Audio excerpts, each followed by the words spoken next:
Good morning, students. I hope you all are fit and fine at your place and you are also revising your syllabus at your home. Today, we are going to revise chapter number 8 of your science, that is wind, storms, and cyclones. In this chapter, student, we will study about winds, storms, and cyclones. So, let's begin the chapter. The part 1 of the chapter is all about air. First property of air is air exerts pressure. You might be thinking, what is pressure and how air exerts pressure? So let's start the chapter. See, our earth is surrounded by a blanket which is also known as atmosphere. अर्थ के चारों ओर air है और वो atmosphere है. That atmosphere continuously creates pressure on earth and the pressure which is created by atmosphere on earth is known as atmospheric pressure. Air has wait. Air में wait होता है और उस वेट से एयर जो प्रेशर अर्थ पे exert करती है हम उसे एटमॉस्फेरिक प्रेशर कहते हैं. Pressure exerted by atmosphere on a surface of earth is called atmospheric pressure. Two things जो आपको डेफिनेशन में याद रखनी है. क्या है वो? प्रेशर कौन क्रिएट कर रहा है? एयर. किस पे क्रिएट कर रही है? अर्थ पर. और उसे हम क्या कहते हैं? Atmospheric pressure.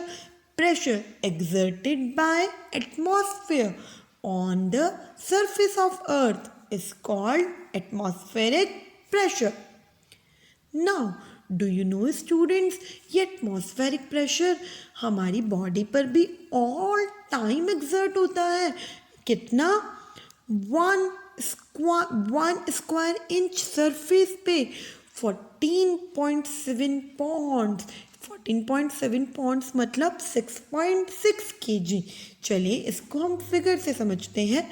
देखिए 1 स्क्वायर पे 6.6 kg का इफेक्ट दिख रहा है. तो हमें इतना प्रेशर अगर इतनी छोटी सी स्क्वायर पे 6.6 kg हमारी बॉडी पे प्रेशर आ रहा है तो क्या आपको नहीं लगता कि हर वक्त आपके ऊपर एक कार खड़ी है, इतना प्रेशर हमारी बॉडी फील कर रही है. लेकिन आपको ऐसा कभी लगा है कि आपके ऊपर कोई प्रेशर आ रहा है? नो, आपको ये कभी फील नहीं हुआ है.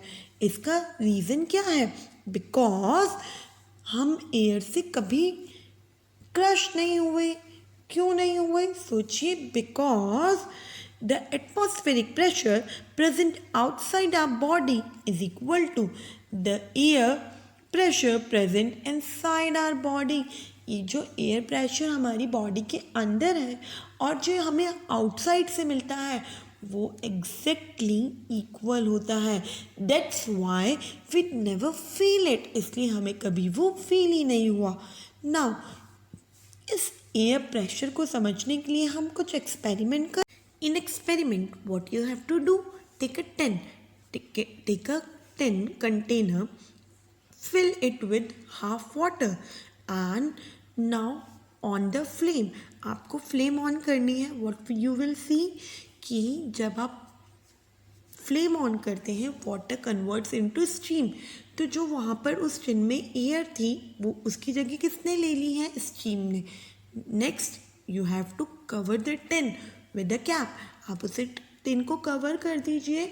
what you will see that so that why we will cover the tin, because कि बाहर की एयर उस टिन में ना आ पाए. अब देखिए जब भी आप टिन पे कोल्ड वाटर डालेंगे तो स्टीम वाटर बन जाएगी और जब आप कोल्ड वाटर डाल रहे हैं तो वैक्यूम क्रिएट हो रहा है बिकॉज ऑफ एयर प्रेशर. बाहर की एयर प्रेशर और अंदर वैक्यूम है, प्रेशर इक्वल नहीं है, इसलिए टिन क्रश हो जाती है. टिन क्रश क्यों हो रही है? क्योंकि अंदर एक वैक्यूम क्रिएट हो गया है बिकॉज एयर बाहर निकल गई है, एयर की जगह स्टीम ने ली।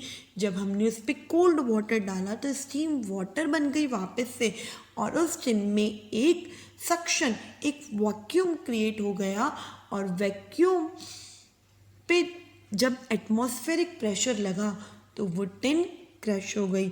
आई होप अब आपको ये बात समझ में आई कि एयर एक्सर्ट प्रेशर। आपने ये बहुत बार फील भी करा है। कब फील करा है? जब आप बाइसिकल राइड करते हैं, अपोजिट डायरेक्शन में विंड चलती है तो आपको बाइसिकल राइड करने में प्रॉब्लम होती है ना। लेकिन जब विंड बाइसिकल की डायरेक्शन में ही चलती है तब आपको कोई प्रॉब्लम नहीं होती, बिकॉज जब आप एयर की अगेंस्ट डायरेक्शन में चलते हैं तो वो आप पे प्रेशर लगाती है। जब आप सेम डायरेक्शन में चलते हैं तो वो प्रेशर आपको सपोर्ट करता है। I hope first property is clear to you all. Now come to second property. Second property is air expand on heating. Expand का मतलब फैलना। जब हम एयर को हीट करते हैं तो एयर एक्सपैंड करती है। इसे भी हम एक एक्सपेरिमेंट से समझते हैं। सी आई हैव इन 2 बॉटल। आप 2 बॉटल्स लीजिए और उन पे 2 बलून कैप लगाइए, बलून्स लगा दीजिए। 1 बॉटल को आपको कोल्ड वाटर में रखना है, सेकेंड बॉटल को आपको हॉट वाटर में रखना है। What you will see after some time कि जो कोल्ड वाटर वाला बलून है ना वो नहीं फूला, लेकिन जो हॉट वाटर वाला बलून है ना वो फूल गया थोड़ी देर बाद। Why it is so?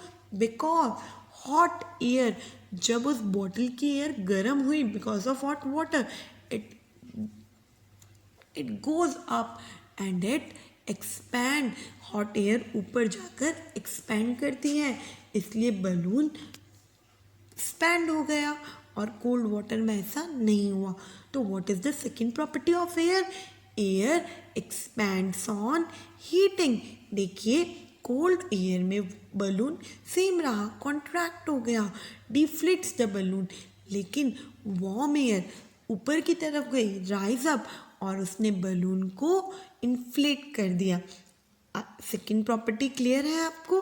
Come to third property. Third property is hot air rises up. आप सबको पता है एयर एक्सपेंड कर रही है हीट होकर, और वो एक्सपेंड होकर जा कहाँ रही है? ऊपर की तरफ, राइजेस अप। आप ये भी एक्सपेरिमेंट से करते हैं। आपको एक 2 पेपर बैग्स लेने हैं जैसे कि मैंने फिगर में बताया। नाउ आपको इस तरह से उन्हें उल्टा लटका देना है with the help of thread. Keep a stick over it, उस पर एक स्टिक लगाइए और इस तरह से उन्हें लटका दीजिए। Now what you have to do? You have to light up a candle. आपको एक inverted पेपर बैग के नीचे कैंडल लाइट करनी है। जब आप कैंडल लाइट करेंगे तो आपको क्या दिखेगा? आपका बैलेंस डिस्टर्ब हो रहा है। एक तरफ जहाँ पर आप कैंडल लाइट कर रहे हैं वहाँ का बीन ऊपर जाने लगा है, इट राइजेस अप, और जो आपका दूसरी तरफ बैग है, पेपर बैग, वो नीचे जा रहा है। Why it is so? Because जब आपके पेपर बैग के नीचे वाली एयर हॉट हो रही है because of candle, it rises up, hot air rises up. इसी वजह से आपका बीम का बैलेंस भी डिस्टर्ब हो गया है। आज हमने एयर की बहुत इंपॉर्टेंट 3 प्रॉपर्टीज़ को रिवाइज करा है with the help of examples. What are they? Air has atmospheric pressure. Second property is air expand on heating, and last property is hot air rises up. कल हम इसकी आगे का चैप्टर पढ़ने वाले हैं। आई होप आपको आज का चैप्टर समझ में आया। Thank you so much.